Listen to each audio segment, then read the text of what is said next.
Hi everyone, my name is Nick Pavlov and I welcome you to our YouTube channel.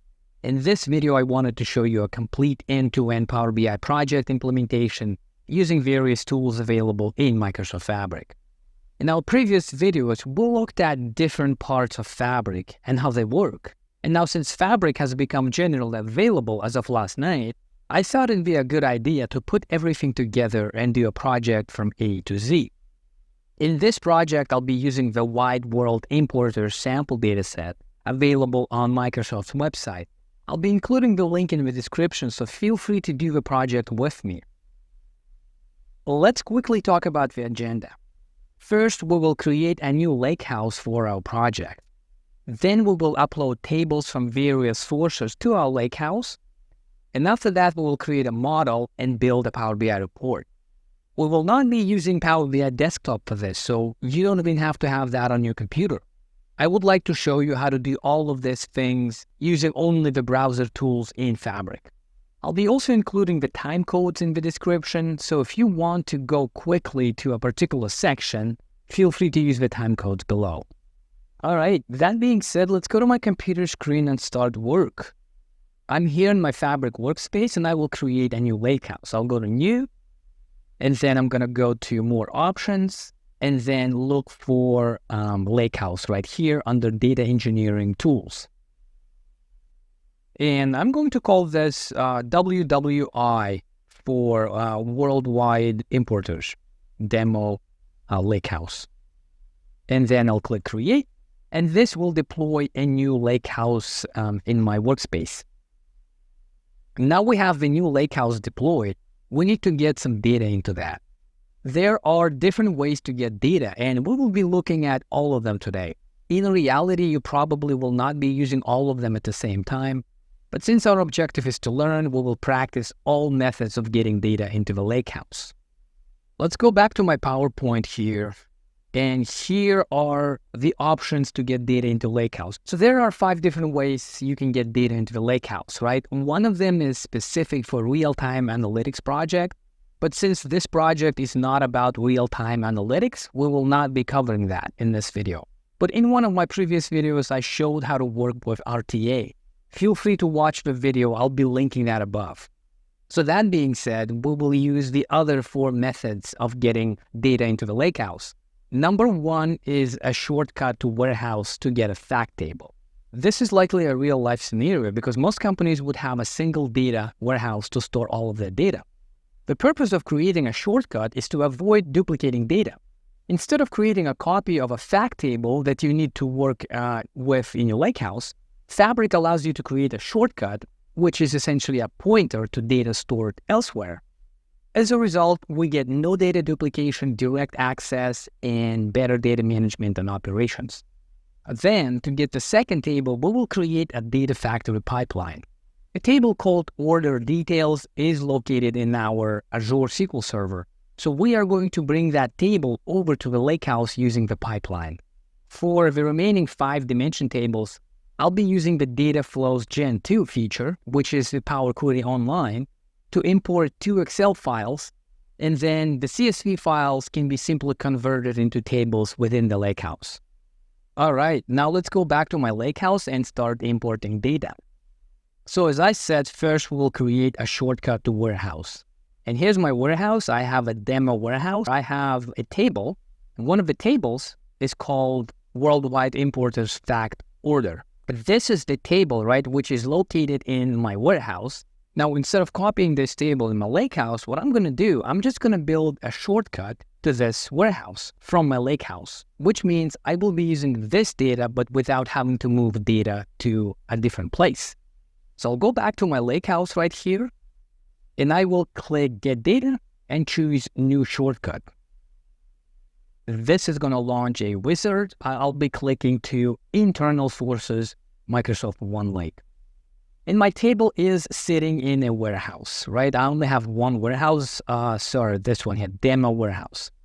I'll click Next. I'll go to Tables, and then I will point to the table that I want to bring over. Sorry, not to bring over. Of course, to build a shortcut. And then here, after clicking to DVO1, I will find one of the tables, and it's right here, and I will be building a shortcut to this table. All right, so I will check this box, and then I'll click Next. And then I'll do Create, and the connection will be established. Now it says successful, right? So I can close this. And in the tables folder, I can now see fact orders. As you can see, a shortcut to a warehouse has this little paperclip above the icon, right here. Now to get my second table, I will use a data factory pipeline, and I will bring over a table from Azure SQL Server that I have. For that, I'll click Get Data and then choose a new data pipeline. This is going to open a data factory-like experience, right? This is going to be called, again, WWI, and I am going to call this pipeline order details. That's the name of my table. And I will create a new pipeline. And I should soon see a copy data screen. So here, I am going to look for Azure. Let me click Azure. And here, I'm going to choose Azure SQL Database, because my table is located in a database, right? So I'll click Next. I have an existing connection to my Azure SQL Server, so I will choose a connection that I already have. Right here, I believe it's the last one right here. And then if you don't have a connection, right, you can create a new one. This is very simple. Basically, you just simply have to have a login and password to connect to a server. And after that, you can just establish a connection and get your data from there. All right, so I already have a connection. I'll click Next. And it will be an existing table. My table's name is, right here, Order Details, DBO Order Details. Right here, this is the name of my table. This is the table that I want to bring to my Lakehouse, and then I will click Next. The data destination for your pipeline will be your Lakehouse. We already have that Lakehouse connected, so you will choose existing Lakehouse and choose the Lakehouse that you created. If for some reason you don't have a Lakehouse yet, you can create it in this window as well. I'm going to go ahead and click Next. And now I can give the name to my table, which is going to be, I am using the naming convention WWI, and the table's name is Order Details. I have my data cleaned up, so I don't have to do anything here. It's a sample clean data, right? In real life, right? If your data needs to be mapped properly, then you can do it in this window. So I'm going to click Next and start data transfer immediately. I will do Save and Run, and the pipeline will start deployment. Again, depending on the size of your table, this may take some time. I can click onto this bell sign and then see that the pipeline is running. It says in progress here. I don't actually have to wait it in this screen, so I can go back to my Lakehouse. And when the pipeline is finished running, then I will have the order details table in my Lakehouse, right? I will also rename this WWI, so I have the same naming convention everywhere. This is order details. I will rename this one. All right, now I have a fact table and a details table for the fact table, right? I need to start bringing in dimensions. Now, if I go to my OneDrive, right, I have a sample data here, and I got 5 files. I've already put them into a folder, Wide World Importers, and you can see that 2 of them are Excel files and 3 of them are CSV files. So what I am going to do, I will download all of these files to my computer, and I will upload them to my into a files section of my Lakehouse.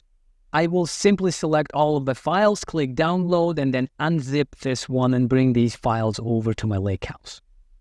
All right, I have unzipped the files, and now I'm going to upload them to the files section of my Lakehouse. All right, that's it. I'm done. And now I can see these files in the files folder, right? So let's start with the simple one. Let's start with CSV files. I got categories, customers, date, the calendar table, and I got shippers that are in CSV format. With the CSV files sitting in the files folder of your Lakehouse, you can simply just right-click and then load to tables. And this is going to create a new table out of this file. This is a very convenient feature that the Lakehouse has. So as long as you have a proper format, which is CSV, you can quickly turn a file into a table. So I'll select new table. And the name is going to be, I'm just going to capitalize this. And then it's going to be, let me just copy this one so I don't have to type that again, categories. The separator is comma, right? And then I will load that. All right, so I did that for categories. And now I should have this file as a table in my tables folder. It's still working. Okay, it is ready now. For some reason, right, when you import files to a table, the old naming conventions still kept. I don't know if it's a bug. Hopefully this will be fixed soon, right? So I'm going to right-click and then rename this so I have this all nicely formatted. All right, so I'll rename this. Here's another bug that the Lakehouse has for some reason. Maybe the Microsoft team should take a look at this, but either way, let's just keep them in small letters. So here's my first CSV file. Then I'm going to right-click to my date table and then load this one to tables again. Sorry, file, right? Let's use this, but probably not going to work anyways. And now I am loading the second CSV file, which is called date, to my tables folder. Okay, now it is in here. You can see I have 4 tables now. And then lastly, I have the third CSV file, which is called shippers. And I'll right-click that, load to tables. I'm not even going to bother this time and just create a table. So now I will have 5 tables in the tables folder. Once I'm done with the CSV files, I still have 2 Excel tables sitting in my files section, right? So to bring this, you cannot simply just right-click onto Excel file and turn that into a table. This feature is not available just yet. Maybe in the future, I don't know, right? So the difference between CSV files and Excel files is that if you have a CSV file, you can just kind of right-click it and load to tables. Now with Excel files, you unfortunately cannot do that. What you can do though, instead, you can create a data flow. So we're going to have to create 2 data flows to turn these Excel files into tables. Let's go ahead and click New Dataflows Gen2. Let's rename this quickly. This is called, what is it? Is it products? I think it's customers.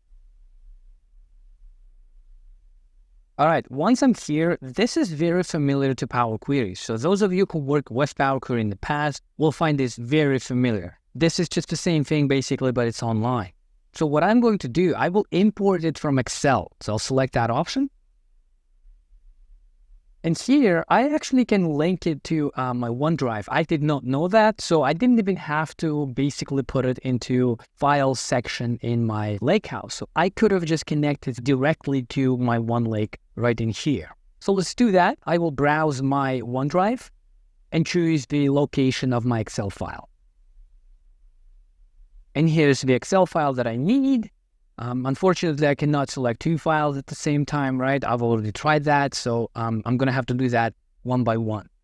So here's the customers table, and then I will select that one. The connection is already established. I will click Next, and then I'm going to obviously choose a sheet that I have. I only have 1 sheet, and create that connection. Okay, it is loading my Excel file. This is a clean data set, right? I don't have to do much here. The only thing I wanted to do is I wanted to use first rows as headers because you see that company, the customer ID, the contact name, address, and everything is in the row number 1, right? So I want to click first row as headers. And this is going to bring that over, and the names of my columns are now exactly as I want, right? Another thing I wanted to do, I have some redundant data here. For the sake of simplicity, I'm going to delete some of the columns that I have, right? So I don't really need region, postal code. I'll leave a country, phone, and fax. I don't even know who uses stacks these days anyway, so remove columns. Again, exactly the same experience as with our query, right? You can use that. All right, so once this is done, I am going to call this WWI customers. And in the destination, I'm going to choose my Lakehouse. So I'll click the plus button right here.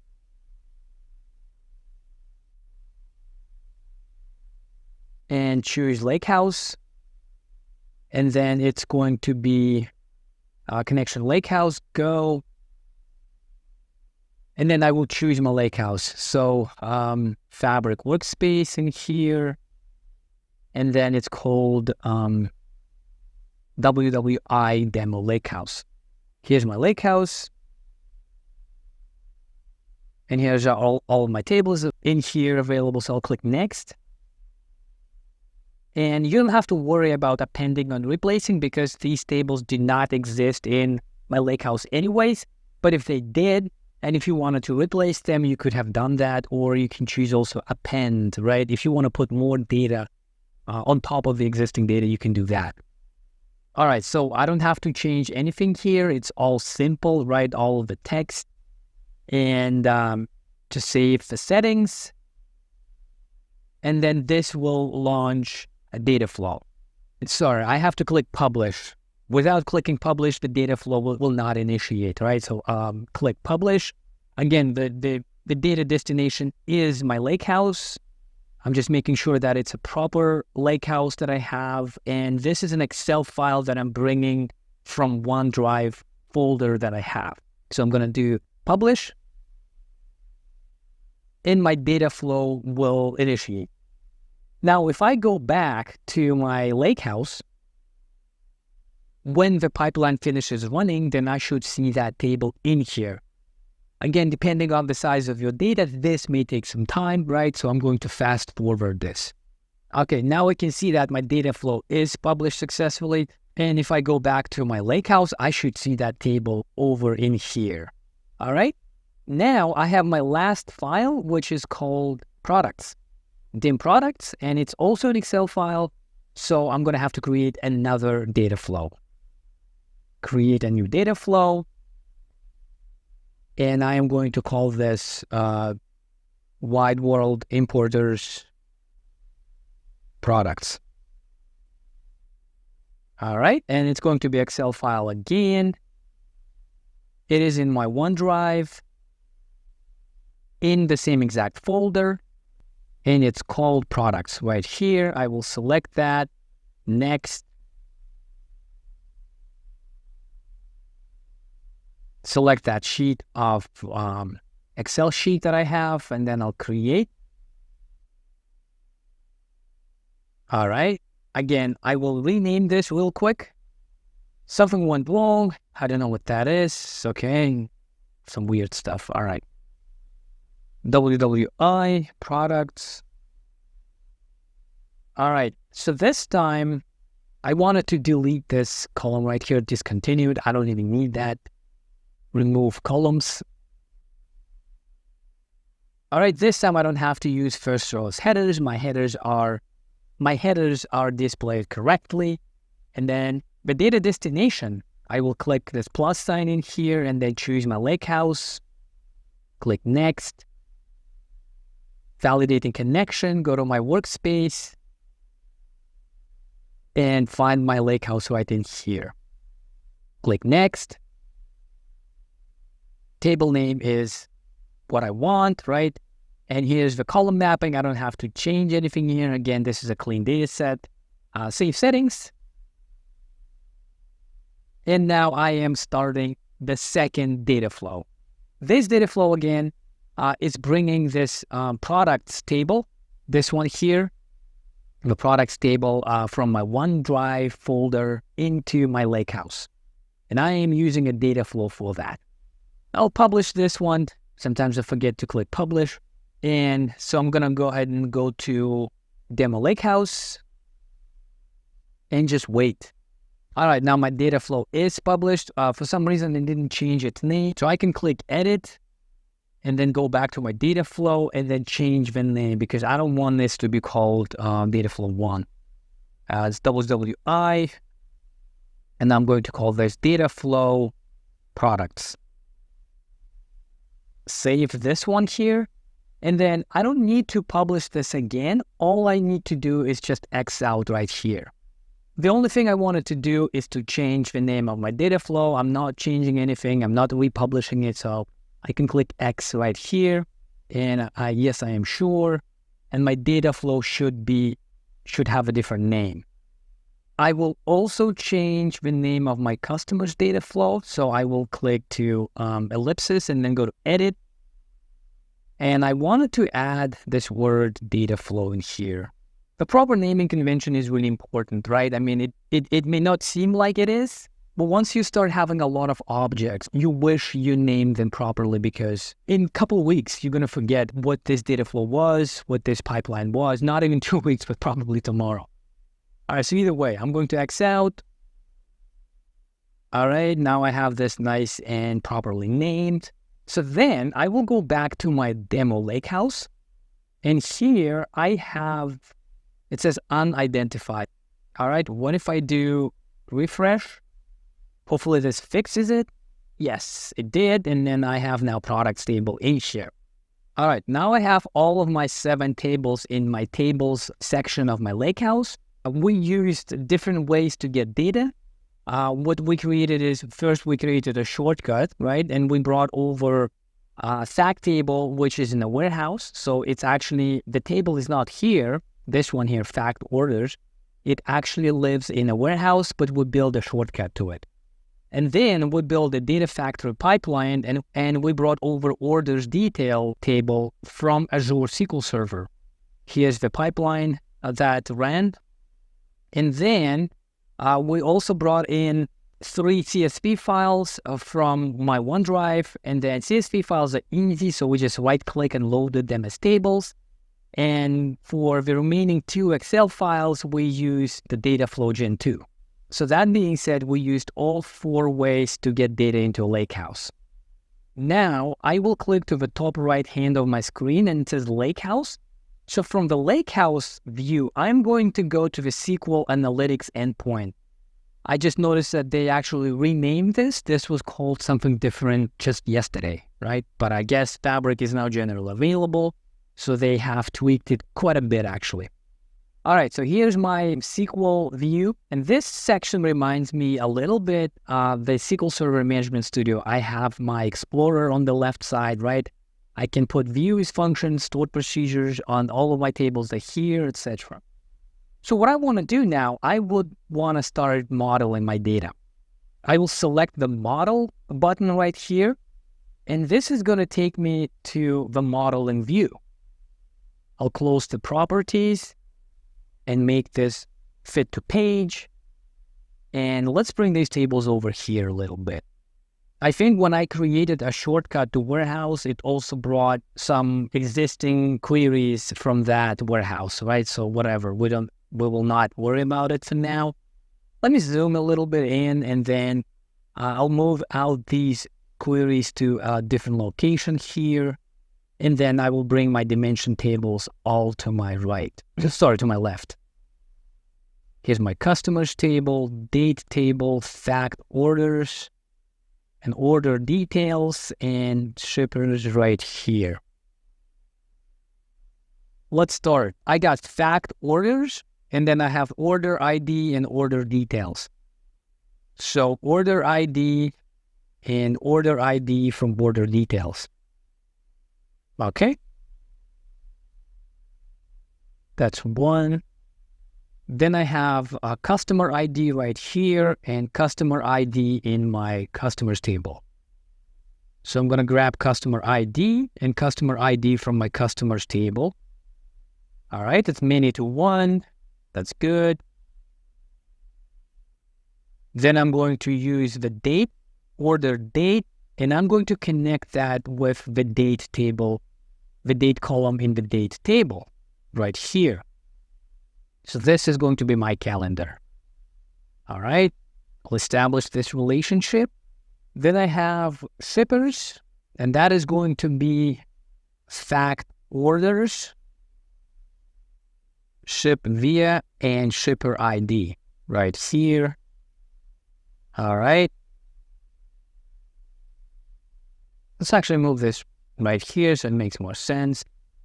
Okay, now I got order details, I got product ID, and I got product ID in the product table.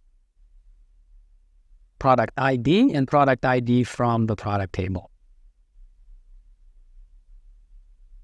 Okay. Now, because I don't have a direct connection between my fact table and the product table, right? The product table is connected with the order details table. I am going to actually make this relationship here bidirectional. I'll go to properties and then make this one here both. So cross filtering will be on both sides.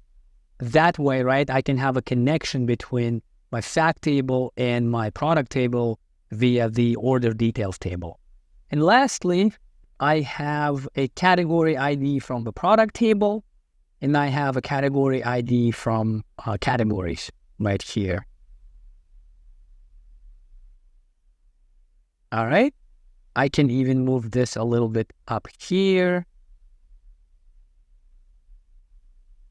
Okay.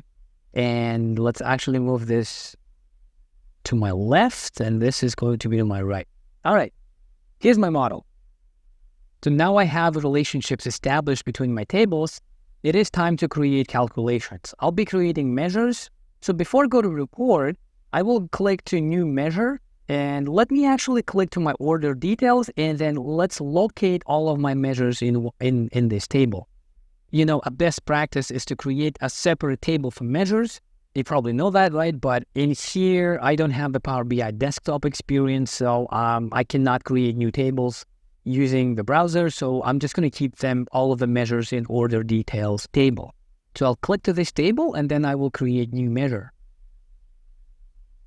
And let's create a first measure. Let me zoom a little bit here. And this is going to be simple, right? I'll keep this simple. So total sales. And I will be using a SUMX of my order details. The order details table. There I have the columns price and quantity for each product, right? So what I'm going to do, I am going to iterate. I'm going to use a SUMX, the iterative function, and I am going to multiply unit price on quantity for every single product. All right, so I'll use unit price and multiply that by quantity. All right, that's my first measure. And I can open the properties, right? And then here, make 1,000 separator. And decimal places, let's just do 0 for now. All right, that's it. And my measure is now located right in my fact orders table. Here's my measure right here. Let me bring this over here. Now I will create the second measure. And that's going to be called total products sold. So the number of products sold. So here I will use total products sold, and that is going to be, I'll be summing the quantity column from my order table. That is going to be order quantity column from order details. That is the total products sold. All right, looks all right. And this is going to be, let me add proper formatting right away. So that would be 1,000 separator. And it's a whole number, right? So no decimals needed. Now the third measure, let's click to this table, go to new measure, and that would be total orders. So to calculate total orders, I will simply count all rows in my fact table, because every row in my fact table equals to an order. So if I want to know the total amount of orders, I'll be basically just using count rows function right here. And here I will indicate the table called orders. fact orders. Right here. Let me do a proper formatting right away. That will be 1,000 separator. Again, no decimals because it's a whole number. Okay. And let's do one more measure. I'm going to do a new measure and let's calculate average order value. And since we're talking about the orders here, right, I already know the total sales and I know the total orders. So knowing these two, right, I can divide one by the other and I can calculate an average value of each order. We can use a divide function right here. The numerator is going to be total sales. I already have that one there, total sales, and I am dividing by total orders. Total sales by total orders, and I should have a percent. All right, I'll create that one there. I created an empty measure by mistake, so I will click onto this 3 dots in here and then delete that from model. All right, so click onto the average totals measure right here, go to properties, and let's make sure that it is a percent format. And let's just have 1 decimal. Now I have created all of these measures in here. I got 4 measures, and all of them are living in the order details table. I have total sales measure where I'm multiplying price by quantity for each product, right? Then I have total products sold, where I'm summing the quantity column from the order details table, right? Then I have the total orders where I'm counting the number of all the rows in my fact table. And then I also have the average order value where I'm dividing total sales and total orders because I'm trying to calculate average order value of each product. Now with my model ready, with all of the relationships set up, with all of the calculations created, I can now start building a Power BI report. So I'm going to click New Report, and this is going to take me to a Power BI desktop kind of thing online. This is not Power BI desktop, but it looks like Power BI desktop, and all of us can build Power BI reports from the browser, which means you don't even have to have a Power BI desktop installed on your computer. You don't have to connect to your data sources. Everything happens here from the Fabric interface. This is actually a pretty convenient thing for people who are using Mac, right? They're not Power BI, let's say, developers. You know, they might be consuming reports here and there. They might want to just kind of get in and quickly analyze some data, that type of stuff, right? So for them, this is a pretty convenient experience. So I'm here in my report. I'll close the filters pane so I have a bit more real estate. And then here I also brought over this redundant queries, right, that were brought over with my fact table from the warehouse. Now I'll actually go back here to my model, and then I will select all of these queries, right? I will right click and then do hide in report view, hide in report view. And then I'm going to do that for all the tables. Okay, now I can go back to my report. I can refresh my page, and now these should be hidden. I still have one report here, which I didn't do that, so let me find that out, which one it is. All right, for some reason I cannot get rid of this query, which came over from the warehouse with the fact table, so we're just going to ignore this for now, right? So this is a Power BI desktop experience in cloud. One of the most important things of using the Power BI desktop in the cloud is that now I can have the DirectLake connection, which is the brand new Fabric connection created for Power BI. And it combines the speed of the import mode and the live data of the direct query. Remember in the past, we always had to choose between the import mode, so between the speed and live data. When you were connecting to a large data set, it was almost always direct query, but that the speed was lacking, right? So Microsoft really pushed forward and came up with the DirectLake mode.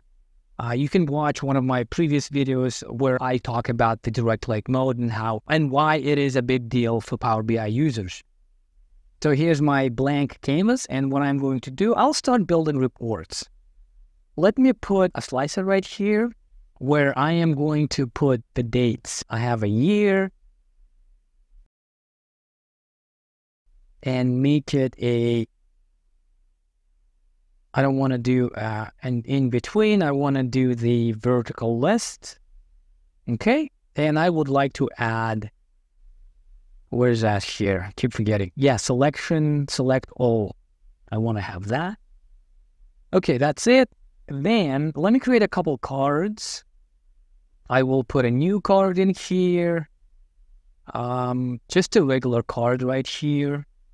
And this card is going to have my total sales measure.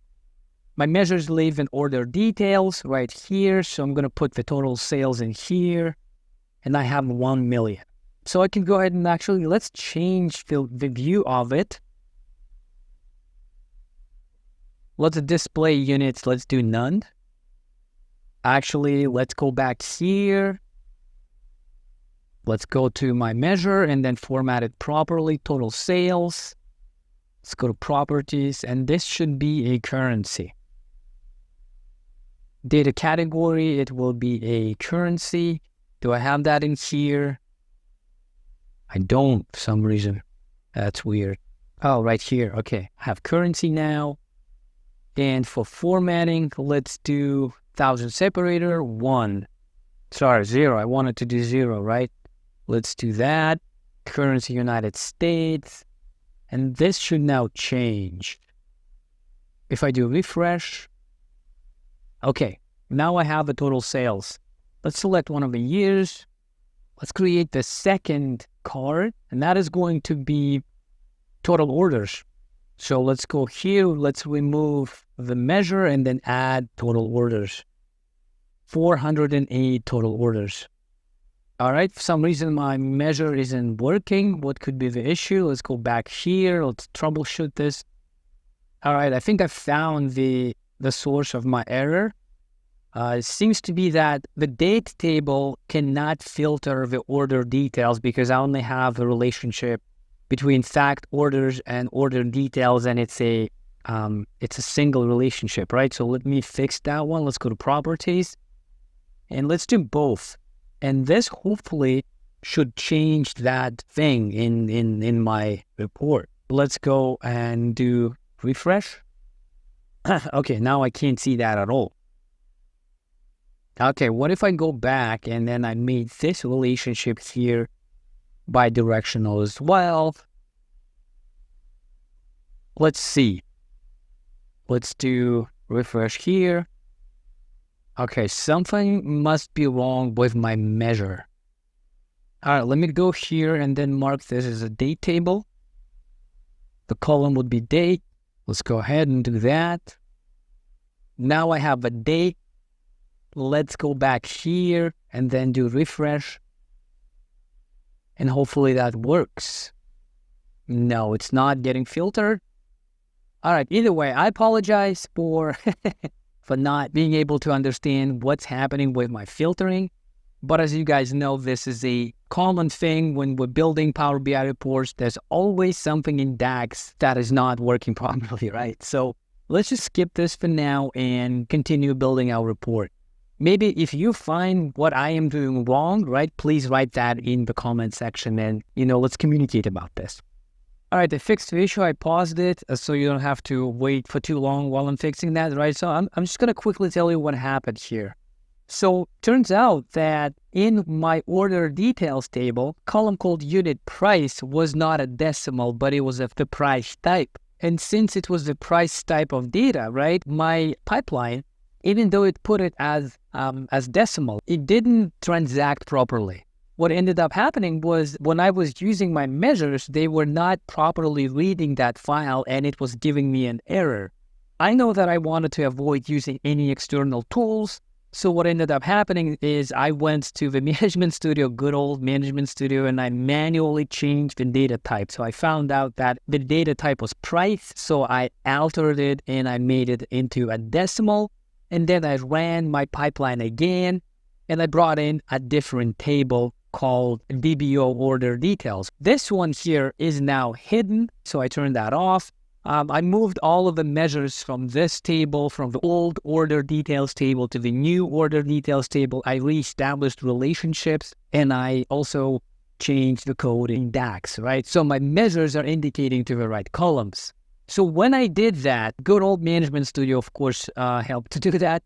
I wanted to show how to build a full project in Fabric only, but when you try to do something from the first go, it almost never works out, right? There's some like an error you're going to encounter or some type of stuff. So apologies for that, but we fixed the issue. It was the column type data was price, and do not have that when you're importing it to Fabric, right? Keep it decimal. Keep it simple, and Fabric will understand that properly. Once I did that, now all of my filtering is working properly. You can see that the total sales is changing based on the year that I'm putting, right? Let's keep building the report. So total products sold, total orders, and I can also put the average order quantity. And then let's drag this table to my right a little bit, so that way I can see all of my products' main KPIs. Let's put a line chart down here.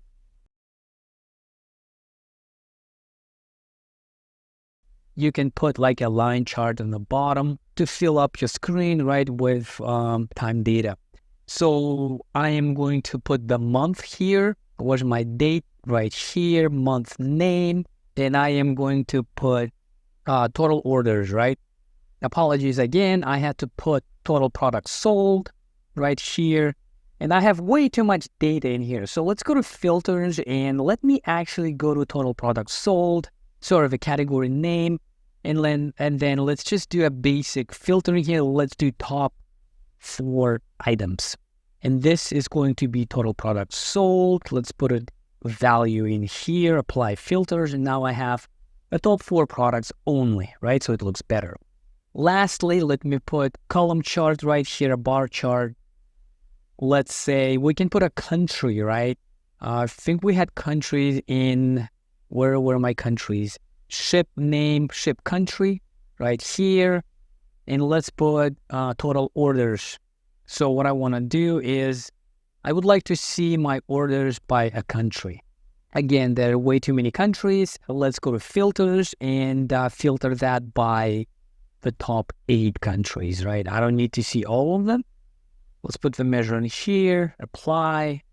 And now here is my my report right here. And then we can also put another visual in here. So I'm going to be using the stream mapping here, which is basically what I want to do is I would like to show total orders made by the shipping company. So here I will put total orders and I'm going to go to company name. So that would be in my customers table right here. I'll put the customer name. No, that's not it. Sorry. These are shippers and the company name from shippers. Yes, I have Federal Shipping, Express, and United Package. All right, so this looks like a very basic report. Obviously, depending on your needs, on your KPIs, you may have a different reports, you may build different measures, but this was not a purpose. The purpose of this video was to show you a step-by-step end-to-end project from A to Z. So we created a new Lakehouse, and then we uploaded different tables from different sources. We used a shortcut to warehouse. We used just simple CSV files. We turned them into tables. We used a data pipeline, and we used Dataflows. So we got all of these tables in our Lakehouse, and then we went ahead and then we built a model. We had a little bit of a hiccup here where I had an issue with the column data type, right? But it was fixed, again, thanks to good old Management Studio. And then we build all of the relationships, the measures, and finally we build a simple report that shows us total sales, total orders by countries, by products, etc. All right, that's it for today. Hopefully you liked our little webinar and you learned a few things about Microsoft Fabric. Fabric is now generally available. I think it's a big deal personally. The data analytics landscape is going to change. And I think it's a good thing to start learning Fabric and its tools sooner rather than later. So that's why please subscribe to our channel. We will continue to explore Fabric further, and I invite you to learn Fabric together. Until next time, I'll talk to you later. Bye-bye.